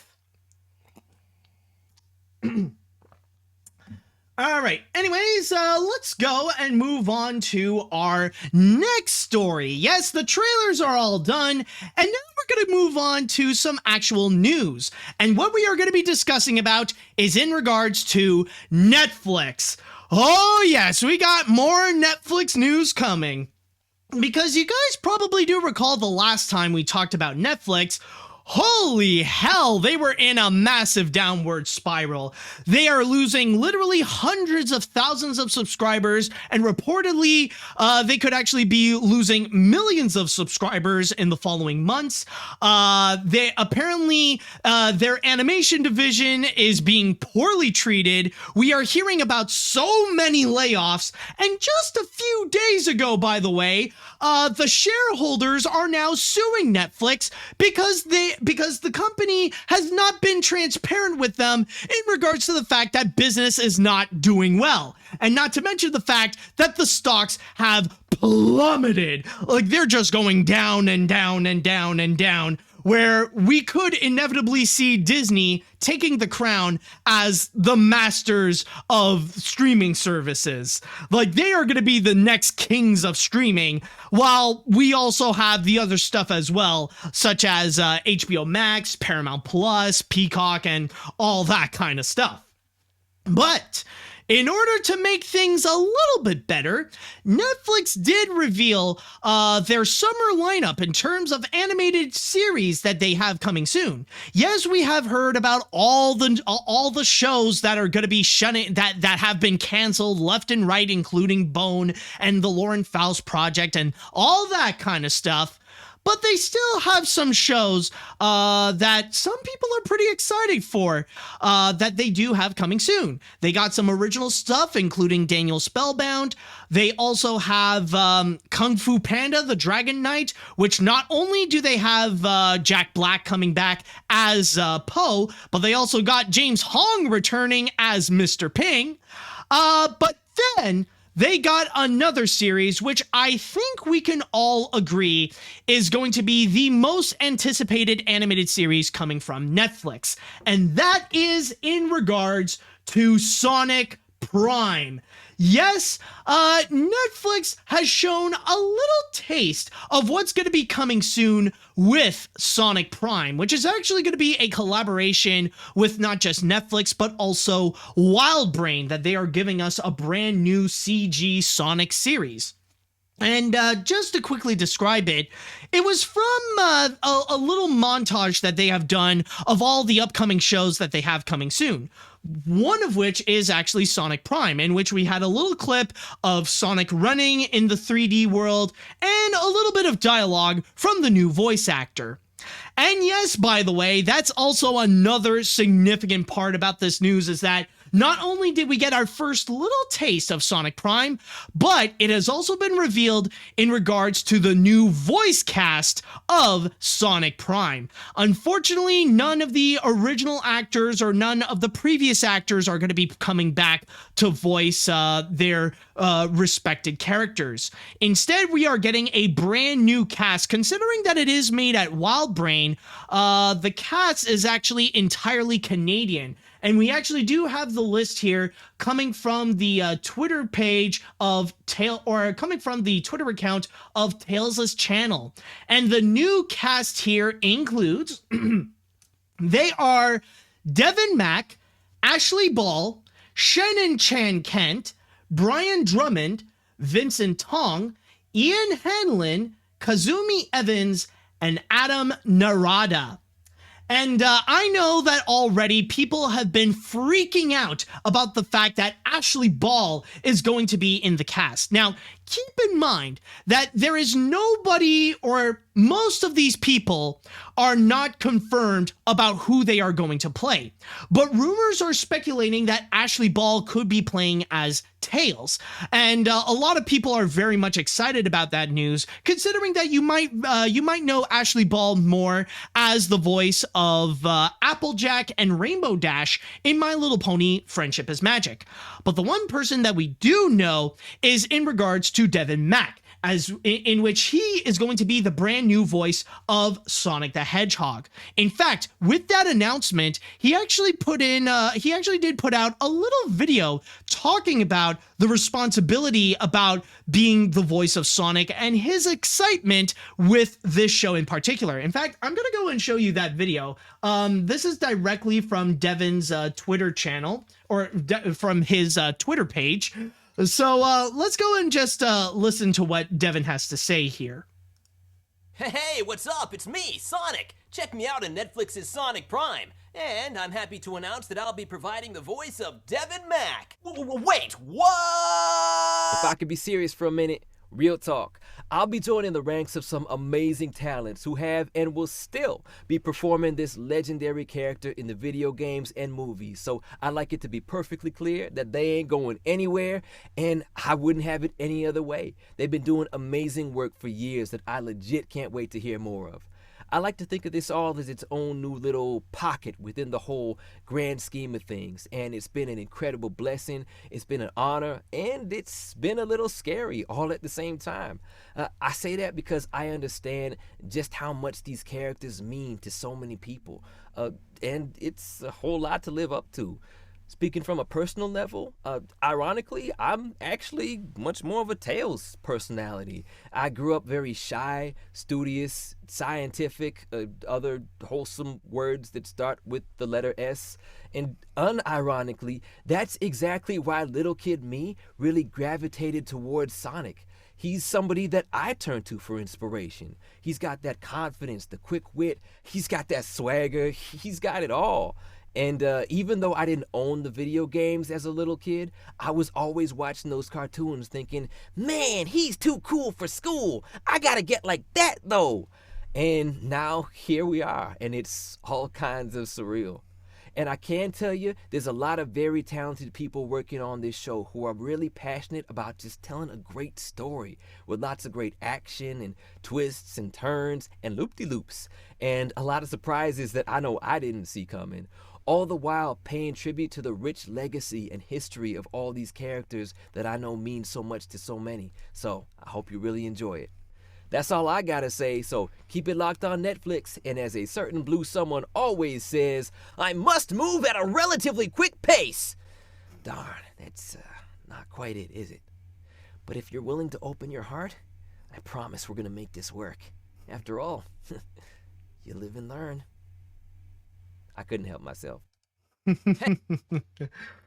Yes. So that was Devin Mack's little message in regards to being the new voice of Sonic the Hedgehog. Now, one thing that I do need to say in regards to Sonic is that one thing that I am very much aware, and by the way, like, I know this would be the part where I would go and talk about my thoughts about Sonic and stuff like that, but I've already done so a few times. In fact, I've already pretty much made a whole summary of it. Like, if you really want to know my thoughts on Sonic, go and check out my review of the movies of the 2020 movie, and just recently I did a review of the sequel as well, which I honestly very much enjoyed. I don't think it's an amazing movie, but it is absolutely a fun movie and one of the best times I've had watching a film on the big screen. But one thing that I am aware, though, is in regards to the fact that Sonic the Hedgehog has a very devoted fan base. Like, not only does it have a prominently large fan base, but this is the kind of fans that a lot of them, I'm not necessarily saying all of them, but a good amount of them, they dedicate their lives to Sonic. Like, they revolve their lives around Sonic the Hedgehog. And no matter, like, what alteration that they would do on the lore or on the personalities and stuff like that, it is a massive deal. So, of course, when they would go and announce this brand new cast, like, a lot of people absolutely flipped their lid. And honestly, it was something that I wanted to avoid when I saw the news came out, because, like, I know the fact that they announce a brand new cast, that none of the original people are coming back. Like, it would be a very controversial decision. Like, this would be something that people would just, like, they would freak out, they would flip their lid, the kind of thing that you would expect that, like, rant videos are made of, in a sense. But so far, I will say, in terms of the announcements of this so far, like, now that it has been a few days and, like, you know, like, I guess you could say, the reactions of when this first came out has kind of cooled down in a way. So far, I will say, like, sure, there are some people that are a little bit upset that some of their favorites are not going to be coming back, and now we got, like, a brand new cast, so we don't know how they are going to be as those iconic characters, rather it be as Robotnik or Tails or Sonic or whoever. But like, so far I will say there are some, of course, that are pretty positive so far. Like, one great example is in regards to Ashley Ball. Like, I've already mentioned, people have freaked out of the fact that Ashley Ball is now going to be a part of this. And again, we don't necessarily have a confirmation of who she is going to play, rather it be maybe Tails or Amy or Rouge or whoever, like, who knows. But the fact that, like, we do see the return of a major fan favorite, considering that she worked on a show that had a very similar fan base that pretty much dedicated their lives to that particular show. Like, it is fun to see, like, considering, like, after that series, that like, she's got that fame, she's got like her own little fan base. So, like, now working on another major franchise such as Sonic, I'm sure it's an exciting moment for many people, especially for those who are, you know, who used to be a major My Little Pony fan and are major Sonic fans. Like, I'm sure that's a news that, like, really freaked them out. But then there is the aspect of Devin Mack playing as Sonic the Hedgehog. And I will say, I did hear that little clip in the Netflix presentation, and even, like, we did get that taste in that Twitter video that Devin has made. Wait, is it Devin? Okay. Like, honestly, there was a part of my brain that was thinking, like, wait, is it Devin Mack or did I say it wrong? Is it actually Derek Mack? I don't know. Like, either way, like, I know it is actually something that, like, if I would make a mistake, I know the chat wall is going to yell at me for it. Like, they will notice everything. If they notice that I almost made a mistake by saying Avatar: The Last Airbender instead of saying Avatar: The Way of Water, then they would definitely notice that. So yeah, with Devin Mack, I will say, like, with his performance as Sonic, already he's very solid. Like, he actually really does sound like Sonic the Hedgehog. He really, like, honestly, he's really nailing the performance. And he, honestly, a big part of it, it's not just the voice itself, but it's also the personality, like that smart aleck like attitude. Like, you can actually hear a little bit of that when he would go and do that voice. And I gotta say, like, he didn't have to do that. But with that trailer, not the trailer, but with that Twitter video, I think he really did solidify why he should be Sonic the Hedgehog. I will say it is actually pretty funny the way that he described himself more like Tails. Like, honestly, the way he was praising Sonic, the way that he kind of looks up to Sonic, like, ever since he was a kid, he really does sound like a real life version of Tails from the sequel movie that we recently got. Where, like, in the sequel film, Tails was pretty much this fanboy who always admired Sonic and is just really happy to now become Sonic's friend and stuff like that. And we're kind of seeing a little bit the same thing here, where Devin Mack has always been a Sonic fan, has the same attitude as Tails, but always admired Sonic the Hedgehog and kind of wants to be like him, and now actually has his opportunity to be him.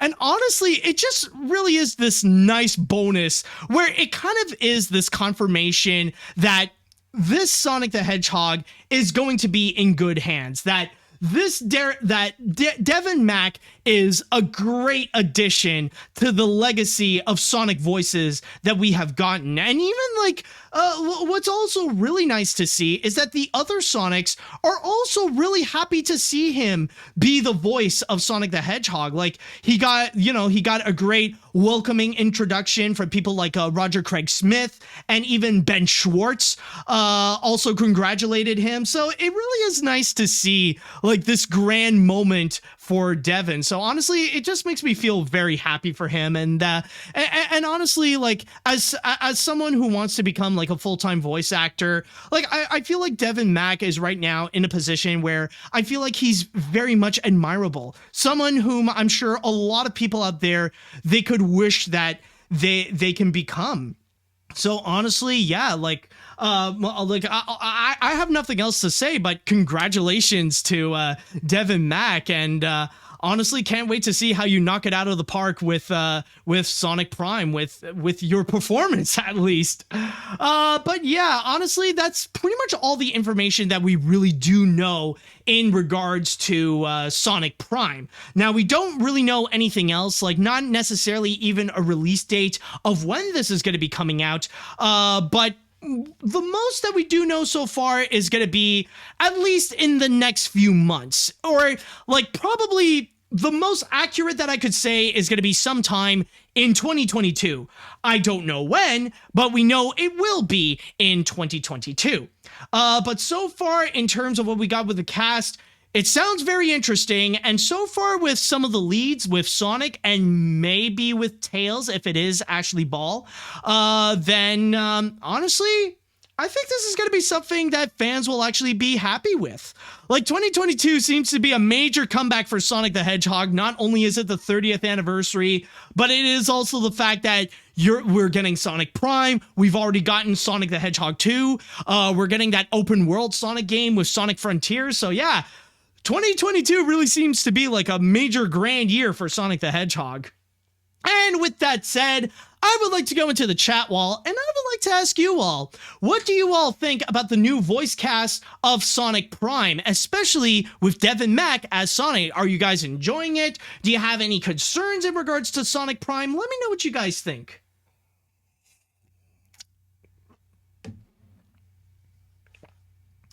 Let's see. What do we have? What do we have here? Let's see. I'm not surprised about the voice casting decision. While I'm sad that none of the old Sonic voices are returning, I'm used to something like that. Spyro and Crash each have like 8 different voice actors. They even share 2 of them. Heck, several Transformers shows have an American cast like G1, Prime, and Animated, and Canadian casts like in Beast Wars, Armada, and most recently BotBots. Heck, in my project, some of my voice actors moved on to other things, and I would need replacements. Yeah, exactly. Congrats, Devin. He earned a great opportunity to voice Sonic in a new TV show. This is just like how Brian Hall got hired to voice Drac in Hotel Transylvania 4. I would say kind of, but let's hope in the case of Devin, the thing that he will be voicing in will actually be good. Let's see now.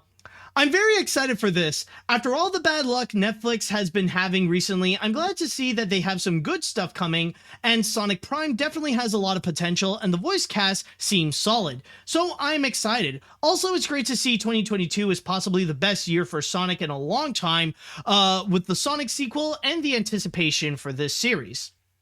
Oh yeah, that's definitely nice.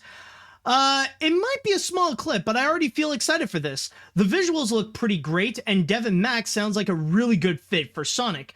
I have a good feeling about this is going to be one of Blue Blur's better animated series like Sonic Saturday AM or Sonic Boom. Let's see now what else we got here. The new voice cast for Sonic Prime sounds interesting. Here's my thoughts of who would play the other characters. Tails, played by Ashley Ball. Amy will be Shannon Chan Kent. Knuckles will be Vincent Tong. Dr. Eggman is Adam Nurata. Brian Drummond will play Shadow, and Katsumi Evans as either Rouge or a new character. It is amazing to see most of the cast from My Little Pony Friendship is Magic doing the voice of the characters, especially Devin Mack as Sonic the Hedgehog. I'm pretty hyped to watch this and getting ready for Speed. Well, yeah, I mean, there are some benefits when you have an animated series made in Vancouver, or when you have an animated project in Vancouver, because when you got a Vancouver project, you'll most likely get a Vancouver cast, or at least a mostly Canadian cast. Let's see what else we have here.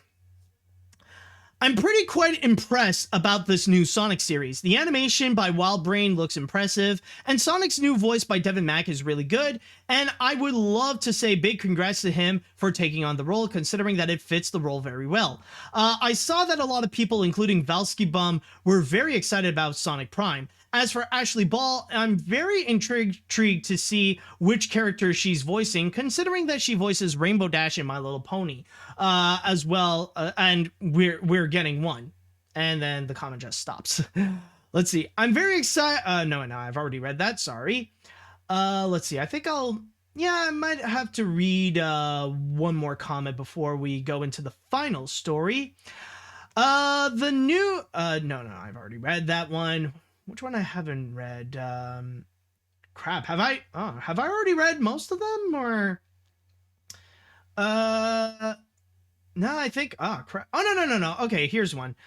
Fun fact: some of the announced voice actors, voice characters in earlier Adventures of Sonic the Hedgehog cartoon. As far as my thoughts in this, I think the cast looks pretty solid, especially Devin Mack. Hope this is better than Chef from Total Dramarama. I don't know. I haven't seen the show, so I can't really say. So, even though we don't necessarily have a release date as of yet, but tune in sometime this year, and we will experience Sonic Prime along with Devin Mack being the voice of Sonic.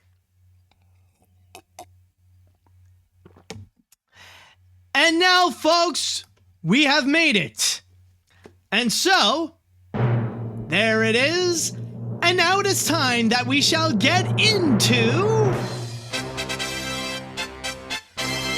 the grand finale. And for this grand finale, this was honestly an interesting discovery that I have made a few days ago. Something that I did not expect, and something that, I'll be honest, I have not visited for a very, very long time. Now, the thing is, if you are an animation fan, then there's a very good chance that you have visited this website, or there was probably a moment that you have frequented this website a few times, or even you still do to this day. But either way, we are at the... Oh, by the way, there is one more thing I forgot to mention, and something that I should remember to do a little more often, but I just would like to go and... Oh, wait. Actually, there is something that people are mentioning that they are in an advertisement. But anyways, Here, let me just go and say this right now, that if you guys would like to go and watch AniMat's Crazy Cartoon Cast, AniMat's Crazy Cartoon Cast ads free, if you'd like to go and watch this without any ads while you're watching this on Twitch, then remember to go and subscribe. That is actually the best way to make sure that the ads do not interrupt this entire podcast as you're watching it live. But at the same time, if you watch this on YouTube, then don't forget to go and subscribe. And if you do listen to this on any podcast service such as Spotify, Amazon, or whatever, then don't forget to follow me there as well. But yes, anyways, going back to what I was talking about, yes, believe it or not, it looks like Cartoon Brew is on sale. Yes, you guys are probably familiar with the website Cartoon Brew, which is one of, if not the most popular website in terms of getting animation news. Well, it looks like just recently they have revealed that they are going to be going on sale and they are looking for a brand new owner. And I am not exaggerating when I say that it is one of, if not the most popular website in regards to animation news. Just to go and read you here from my source here on prweb.com, it states that Cartoon Brew is a primary source of animation industry news and trends on the internet, with an internal poll suggesting that 61% of its readers visit the site daily, and 72% consider it their number one source for animation news. And they have done so for nearly 2 decades, in which it was founded by Amid and animation historian Jerry Beck. However, I will note that Jerry Beck has been long gone. It's been nearly a decade since Jerry Beck kind of bailed on the website. He had been there since 2013. Like after 2013, he has left to pursue other major opportunities, such as teachings and running other websites such as Cartoon Research. But going back into this, it looks like right now Cartoon Brew and Amid has teamed up with Audience, which, by the way, the source explains here that Audience is a media industry specialized mergers and acquisitions firm with 100% deal close rates. Audience provides exit advisory and sale representation services to publishing, blog, news, digital magazine, and community site businesses in deal prices ranging from $250,000 to $25 million. And by the way, they did not disclose what the price for Cartoon Brew is. And we also have a quote here from one of the founders, Amid, in which he states here, "Cartoon Brew has been a life-changing experience for me across nearly 2 decades. I'm now excited to work with Audience as we look for a right fit new owner that can continue to draw the next chapters for cartoonbrew.com and bring even more value to the fast-growing global animation industry. As a leading reference that fuels the daily animation conversation, Cartoon Brew offers a tremendous turnkey opportunity for engaging with the worldwide animation community." And so that is the current situation that is happening right now, is that Cartoon Brew is for sale. And I gotta tell you that I've had a complex relationship with Cartoon Brew over the years, or at least how I view the website, because I will admit, as an animation fan myself, I used to frequently go to Cartoon Brew, and I used to consider myself as one of those people that would consider Cartoon Brew as a major animation source, especially when over the years, Cartoon Brew has had a reputation of being like the first to tell people about some big animation news that would like really spark up the conversation. Like they would be the first to go and talk about some major animation layoffs that would happen. I think they were actually one of the first to actually go and report about the big downgrade that DreamWorks Animation had at the start of 2015, or like another major news that they were the ones that broke, or actually happened on the website was there was an anonymous animator that called out one of the directors of Sausage Party for the poor working conditions that happened throughout that production. And that pretty much unleashed widespread news about the poor treatment of the Sausage Party animators and revealed a massive problem of how animators in Vancouver are not unionized and how they have often been taken advantage. So we have seen those news happen again and again and again.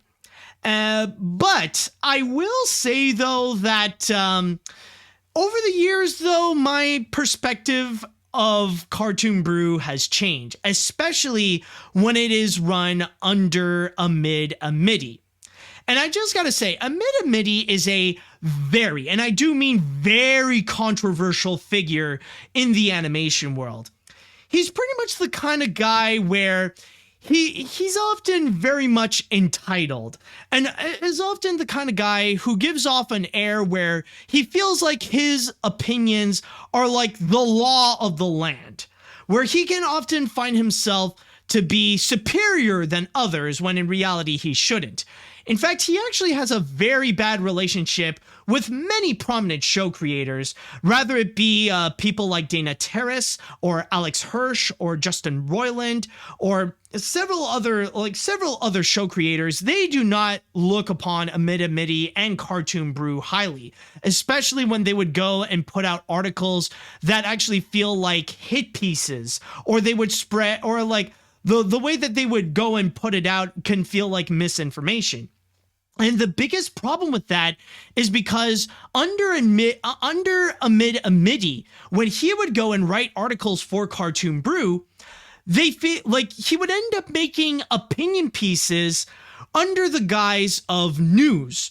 Where the thing with Cartoon Brew is that it's supposed to be a website to talk about animation news, but Amid Amidi would go and write his opinion about certain stuff, and he would pass that off as news. Or as he would go and report the news, he would also go and cram in his opinion when it's unnecessary.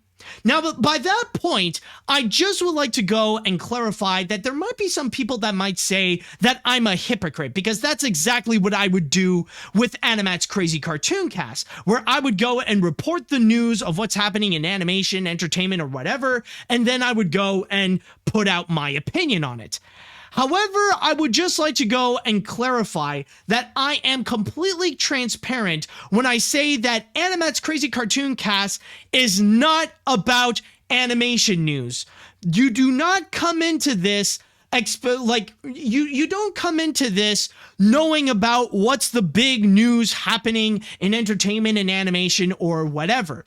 The whole point about this is my opinion on these news and whatever. Yes, I would go and share the news and trailers and whatever to you guys, but the main point of it is for me and sometimes like the occasional guest to go and express our thoughts in this. Like, this is a commentary podcast. This is not about the news. This is not about talking about facts and stuff like that. This is purely about my opinion on all this. So I just want to go and clarify and be very open about you that I know this is all that, like, this whole podcast is more about my opinion more so than it is about sharing you guys the news.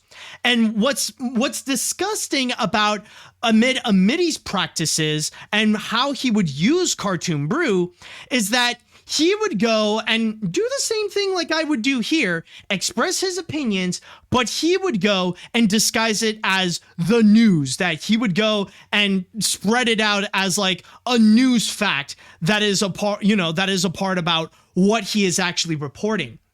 And that's why, honestly, this isn't me who feels that way. Like, this is also a shared opinion amongst many people in the cartoon and animation community. And that's why Cartoon Brew has often had a bit of a mixed reception, where some people still use it as a major animation news source, but then there are others as well that are really turned off by it. And that's why I kind of established myself a rule that I do not use I do not use Cartoon Brew as a source to get like any animation news. I use other websites you've probably seen throughout my podcast, such as Variety, Deadline, The Hollywood Reporter, The Wrap, or even like some animation specific stuff like Animation Magazine. But for Cartoon Brew, nah, I avoid that at all cost. And that's why, like, and this might be a bit of a hot take, I personally find Amid with Cartoon Brew,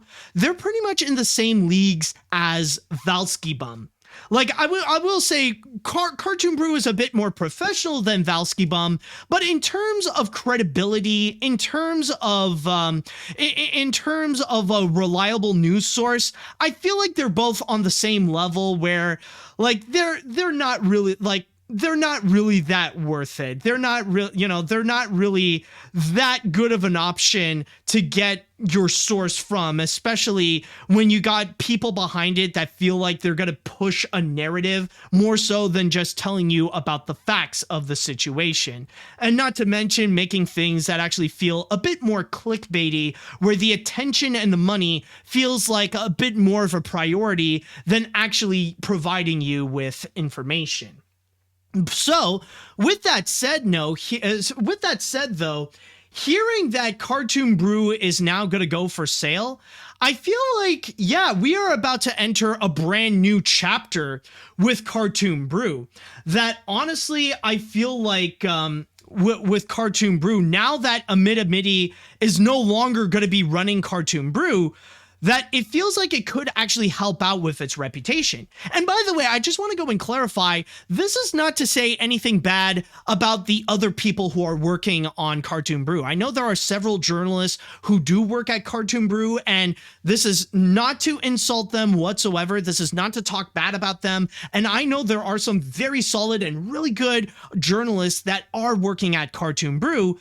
It's just really, it's more, I have something against more with Amid more so than anyone else at Cartoon Brew. But anyways, as I'm saying, yes, I feel like honestly, this could actually help out with the reputation and the credibility of Cartoon Brew if they do kick out Amid. Well, not necessarily kick out, but the fact that he's no longer going to be in charge of Cartoon Brew, I feel like now it would be a great opportunity to actually help out the website to gain more credibility and to help out with the PR with the cartoon and the animation community, and maybe even with like people who do work in the animation industry, because I could say right now, it could probably, I could be wrong, but it's pretty rare to find anyone in the animation industry that actually uses Cartoon Brew as a legitimate source in order to go and get their news. For the most part, a lot of people in there, they rather want to stay away from Cartoon Brew, especially because of the shenanigans of Amid, who has really established himself as a controversial figure and can often show some massive bias, whether it be his hatred for Disney, or even Saberspark recently reminded me about this one moment where he did like a hit piece on My Little Pony Friendship is Magic, talking about how bad of a show it is, but it ended up causing people to go and watch the show and become bronies and Pegasisters themselves.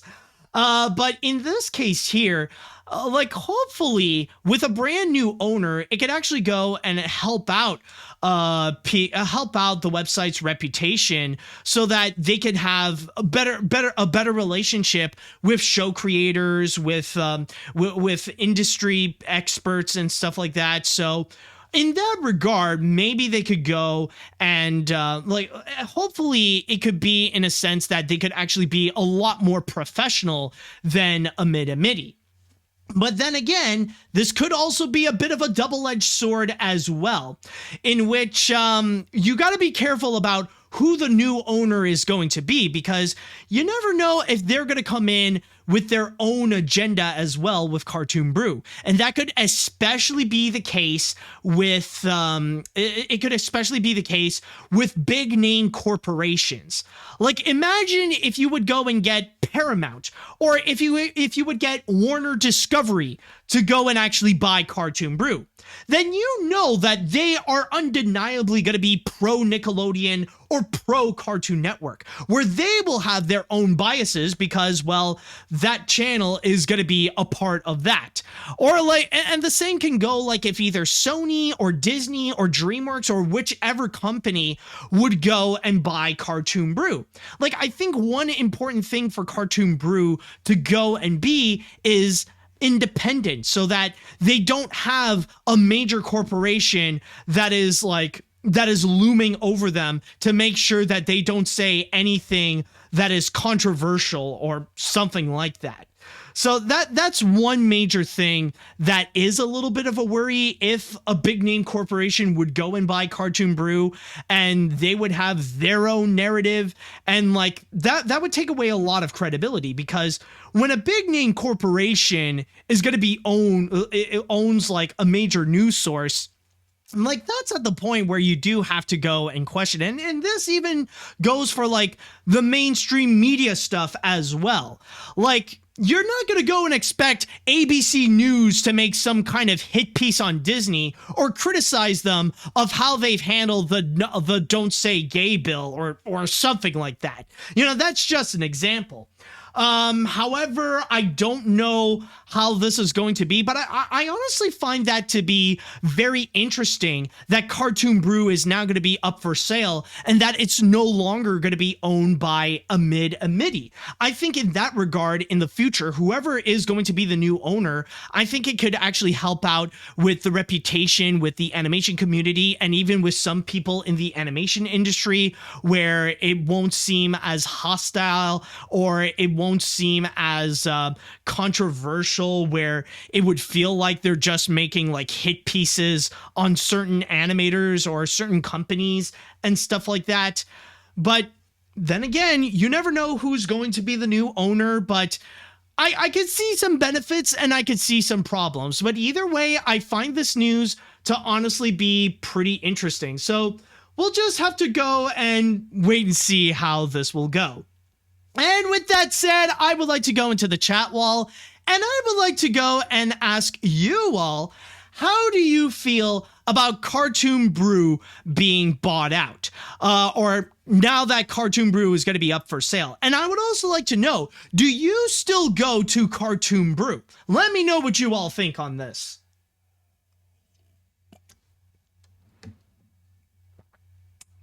Let's see now. I remember when you used Cartoon Brew back when you did the animation podcast, and you made a vow to never use it again because of AniMat's, and I really think you made the right decision. However, I do hope selling it will work and give Cartoon Brew a fresh start, and hopefully no longer have AniMat's involved because of his bias, so it will be interesting to see what will happen. Exactly, like at least have someone like AniMat's to be out of there, so that he won't put in his personal bias onto the website, so that you would just go and stick to the facts. And that's a key factor into being a good journalist. Like, regardless of what your opinions are, regardless of which side of the political spectrum can be, if you're capable of taking that aspect out of the way so that you could just be straightforward and talk about the news, well then you're already on your way of being a good journalist. Let's see what else we have here. I can only make this joke for this story. I hope this website sells some fine beers since it is Cartoon Brew. No, I'm more of an IMDb person. Either way, this was an interesting episode. As for a final say, I'll give my thoughts and prayers to the American women who are now in jeopardy of their existence due to the recent recent SCOTUS decision regarding abortion. See you later, dudes. Yeah, it is not funny what's happening in the US, and keep in mind, folks, like, regardless of what anyone says, like, abortion rights, they are women's rights, and women's rights are human rights as well. Like, if you want to have good, healthy babies to go and have a good life, then you got to make sure that the mothers and the women also have a good, healthy life and that they are protected. And yes, that does include having abortions. So at least we can actually, ironically enough, we could actually go and save more babies if we do legalize abortion. So that's one dangerous and like a terrible thing that's happening in the US. And no one should be allowed to be against abortions or to criminalize that. Anyone who says otherwise, they are violent and they would be considered a domestic abuser. There's no such thing as a good person who wants abortion to be illegal. So I just want to go and make my quick comments on that. Let's see now. Amity is one of the worst human beings I've ever seen in the animation industry. His opinions are just bad takes. He attacks the artists and filmmakers, he gives 0 Fs about everyone else, and he gave me PTSD about 2017. Since Cartoon Brew is on sale, can I buy it? Lol. Yeah, you know, the funny thing is that with Amity, some could pretty much argue, like, which one could be worse, Amity or Mr. Enter? Then again, you could just put up those two things and it'll be like that Office meme, and they'll just say, like, they're the same person. All right, let's see what else we do have in here. What other comments? Let's see. Cartoon Brews for sale. How much for the site? All I got is $0.25, and I bet it costs a lot more than that. Maybe not as much as the price of Disney to buy Marvel and Star Wars, but still pretty expensive. And I mean, well, technically, the most that we do know, considering that they are working with audience, it will be between $250,000 and $25 million, so somewhere in that range. Anyways, all joking aside, I've never been on Cartoon Brew, and I have avoided it since 2017 during your John Lasseter talk, so I don't have too much of an opinion. Also, knowing a similar history from you with Mr. Coat, do you think that site should also have some sort of renovation? Oh, okay, some people probably don't know about this, but honestly, believe it or not, me and Mr. Coat, we're actually cool now. We've actually made amends, we've buried the hatchet, and you know, we've kind of returned as friends now. And Stefan has pretty much told me that with the website, I mean, technically it's kind of dead already, but he's still putting the website up just for the sake of nostalgia, for those who want to keep the website. It's more for those, like, it's more for those, like, longtime fans who still go to the website, and for contributors such as Morgan or James or whoever. It's more for them, more so for Stefan, because if anything, like, otherwise Stefan would have no problem of just shutting down the website and be completely independent himself. But yeah, this is just an update to say that me and Mr. Code are cool, so just want to clarify that. And honestly, I just want to say, like, one day I would love to have Mr. Code as a special guest in AniMat's Crazy Cartoon Cast, but he's not ready for it. Like, I'll personally give him time for that. And like, if he is ever ready, then like, I'll welcome him with open arms on this. Let's see. I'll read one more comment before we cap this off. This could be a good fresh start for Cartoon Brew now that Amity is no longer involved. They should be able to bring in fresh journalists so they could bring in facts only instead of opinion-based sources. Wish the best of luck for the company now that they are going on sale. And with all that said, that should do it for this episode of AniMat's Crazy Cartoon Cast. I would like to go and say thank you all so much for listening. Thank you all so much for watching. And tune in for next week's episode that hopefully we will see more crazy things that will happen in the world of animation and entertainment. And don't forget, folks, that abortion rights are indeed human rights and that abortion must be legal at all costs. So, with all that said and done, I would like to say thank you all so much for listening. Thank you all so much for watching. And until next time, see you later, dudes.